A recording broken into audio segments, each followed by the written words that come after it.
R2 into R14 and R3 into MR15. Well, that seems reasonably doable at first, until we look at the architecture and realize, oh wait, we only have one set of address outs and one set of data outs. So we can't send out two different sets of data to do two different addresses.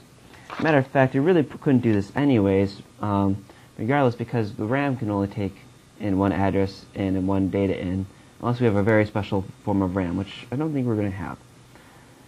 So is it possible to implement this? No. So we basically need to make one of these not a write to memory. So we'll get rid of this and just make it R3 into R15. So here, this basically becomes exactly the same thing as we had up here. So I'm not going to go into the details too much with that, but basically just write everything. So A is going to be 14. This is going to be 2. And then we have C is 3 going into 15, which is all 1s. We don't care about DA. MB1 is 0. We don't care about this.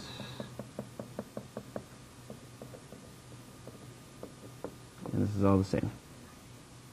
So now I have R6 receiving R2 minus R5 minus 1 being stored into R6, and arithmetic shift right of R6 into R9. So this here needs to be a B. And the problem is, this needs to be an A, this needs to be a B. So, since this needs to be the same as that, this instruction can't be implemented as is, so this is a no. So, let's look at our functions. R2 minus R6 minus 1, so it's A minus B minus 1, is 0, 0, 1, 0, 0. And then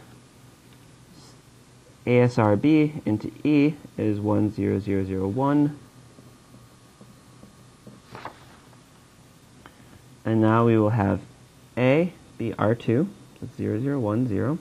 R6 is B, and that is going into D, which is also 6.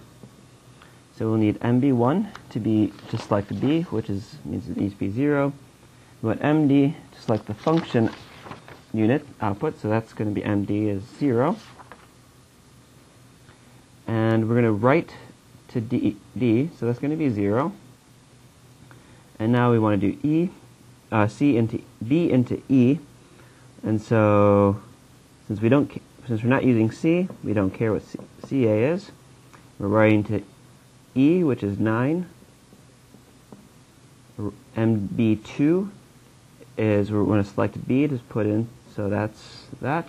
And we're writing to E, so we want a 0. Now here, similar to up here, but it's a little bit different. So we have data in of M. So we're having this data in from MR6 coming in, and we want to add that with R13. Well, problem is, if we do that, we specify our address here, so that's okay. We have our data income here, but there's no way for this to be added with R13 if R13 was coming out of here. And so this is not doable.